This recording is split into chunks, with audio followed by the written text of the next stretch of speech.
Bien, en el día de hoy se tocarán los tres temas importantes que se vieron en el parcial de lo que vendría siendo conciencia histórica. En este caso, los tres temas que se tocaron sobre la Revolución Mexicana.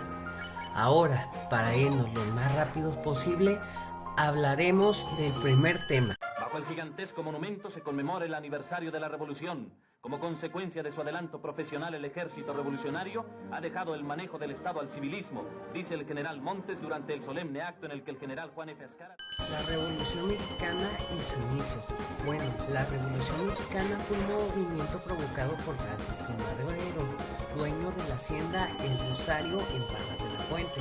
El inicio de este movimiento fue sobre todo por la afección del gobierno en su dinero y hacienda, así como otros entornos y circunstancias, como en lo social y en las personas pobres, ya que en este caso hasta cierto punto estaba beneficiando a los ricos y afectando a los pobres. De esta forma, gracias a la forma de gobernar de Porfirio Díaz. Bueno, esto hizo que Francisco Madero creara el Plan de San Luis, donde organizó una parte del norte con el que el 21 de mayo de 1911 exiliaría a Porfirio Díaz. Antes de esto, lo que vendría siendo Francisco Madero fue buscado por el gobierno para evitar que se organizara de buena manera este plan y evitar el derrocamiento de Porfirio Díaz, pero no se logró esta hazaña por parte del gobierno y fue derrocado Porfirio Díaz. Por medio de ese movimiento, otros líderes, ya sean militares, sociales o de hacienda, se empezaron a agrupar, como Pancho Villa y Emiliano Zapata, quienes eran líderes militares importantes del país. Pancho en el norte y Zapata en el sur, sobre todo con los indígenas, en este caso con Zapata. Pero también se empezaba a organizar Carranza, que era un líder de una hacienda, una grande en el norte. También en medio de la batalla de Madero con Porfirio Díaz se dieron varias batallas y hechos importantes, como la financiación de Estados Unidos en la Revolución, así como la captura de Ciudad Juárez por parte de Pancho Villa y la organización de buena manera de lo que vendría siendo Emiliano Zapata.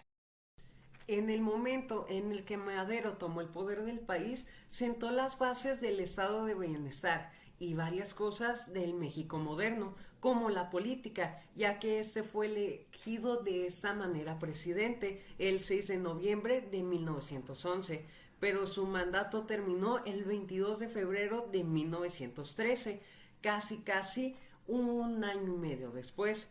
Pero ¿por qué Victoriano Huerta lo mató? Así, junto con el vicepresidente, y tomó el poder de la presidencia, pero se salió por el miedo de las represalias, así que dejó la presidencia en minutos. Este hecho fue llamado la Decena Trágica y en este momento se hablará sobre este tema. Soldados de la República, me dirijo a todos, a los que formaron parte del Ejército Federal, a los que formaron parte del Ejército Insurgente.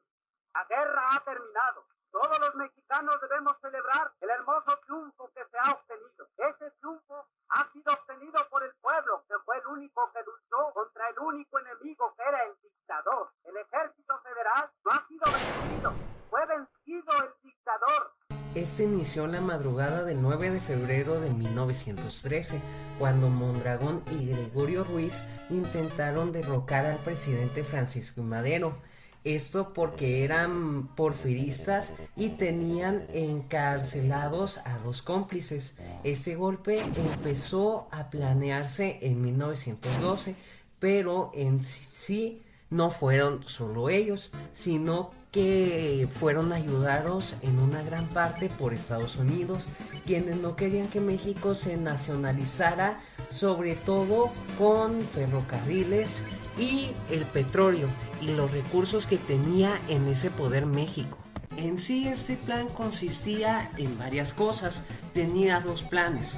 Bueno, en sí el primer plan consistía en contratar cadetes, pagarles con el dinero que Estados Unidos les había dado, y llevar estos cadetes al Palacio Nacional para poder agarrar a Guerra y a Gustavo A. Madero, que en este caso era el hermano y familiares del presidente Francisco I. Madero, pero este plan falló.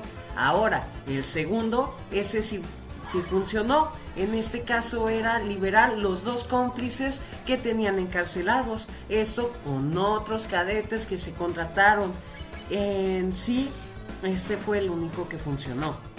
Este batallón regresó al Zócalo capitalino contra Madero. En este caso Madero no estaba en otra parte, en este caso en el castillo de Chapultepec, pero a quienes sí enfrentaron eran a los hombres de Francisco I. Madero y sobre todo al vicepresidente y al encargado de lo que vendría siendo los cadetes. Pero en su gran mayoría los heridos fueron los que se levantaron contra Madero. Esto hizo que huyeran hacia un lugar llamado La Ciudadela, donde consiguieron mucha munición, como 20 cañones, entre muchas armas y algunos hombres. Después de eso, Madero contactó con lo que vendrían siendo los guerrilleros para dar un día de lo que vendría siendo paz, alto al fuego. Y en ese momento también lo que hizo Madero fue nombrar a Victoriano Huerta como comandante militar de la plaza. Pero lo que no sabía Francisco I. Madero, que Victoriano Huerta era parte de esta revolución y ese motín. Esto porque estaba casado con una persona importante en el cargo de Estados Unidos. En ese momento también Estados Unidos estaba intentando meterse en ese tema, en este caso con Henry Lane, metiendo presión diplomática a México. El 6 de febrero se hizo una tregua de 24 horas, pero en sí no se trató de buena manera por parte de los que se levantaron contra Villa, haciendo que en la madrugada se levantara Francisco I. Madero con que los guerrilleros se habían levantado en armas y ya habían tomado el Palacio Nacional. Después de eso ocurrió lo que vendría siendo ahora sí la decena trágica, en donde torturaron a Francisco I. Madero y al vicepresidente. En este caso se llamaba Pino Suárez. En esos días restantes, hacia el 22 de febrero, los estuvieron maltratando, matando a sus familiares, entre otras muchas cosas que después obligaron a ellos a destituirse de su cargo y a poner a Victoriano Huerta como el presidente.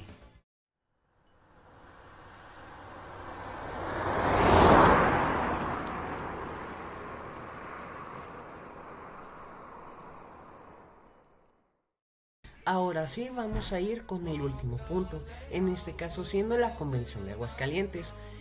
En este caso, esta se dio gracias a los hechos anteriormente mencionados, sobre todo con la decena trágica.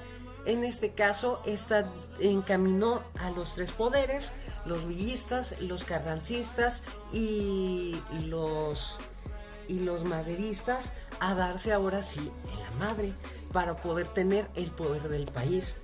En este caso, esta pelea se dio hasta el 10 de octubre de 1914, cuando Venustiano Carranza inició la Convención de Aguascalientes. Esta se dio sobre todo su inicio el 10 de octubre de 1914, constando de 10 partes.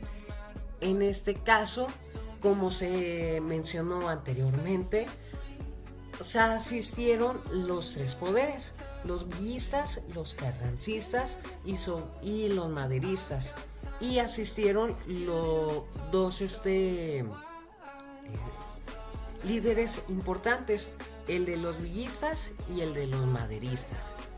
En este caso, la Convención de Aguascalientes se dio sobre todo para poder ver por parte de Venustiano Carranza qué tan poderoso eran los poderes que había.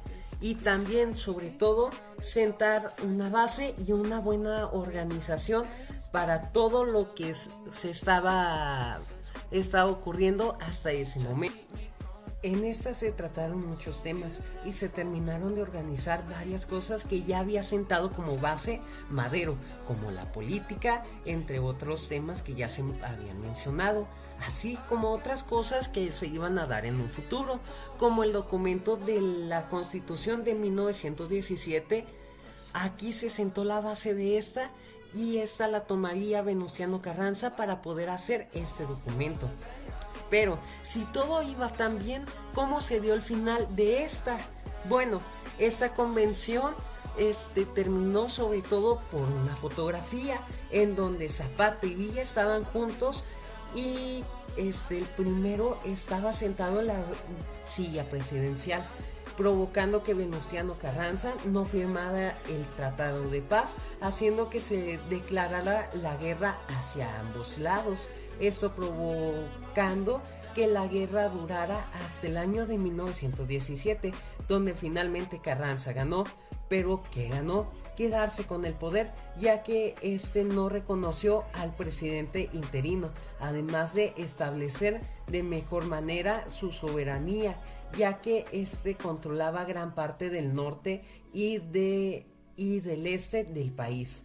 Otra cosa que ganó y que es lo más importante es que se puso su forma de gobernar, una forma diferente que Villa y Zapata, y sobre todo que Estados Unidos quería, y también de haber creado y puesto la Constitución de 1917, la cual hasta hoy en día nos rige en el país y ayudó a su proceso de soberanía y que se tiene hoy en día, como los derechos sociales, la no reelección y en sí los derechos que hoy en día las personas y los mexicanos gozamos en este país. ¡Rayos! ¿Qué demonios haces, hermano? ¡Tienen que salvarme, hermanos! ¡Esto es una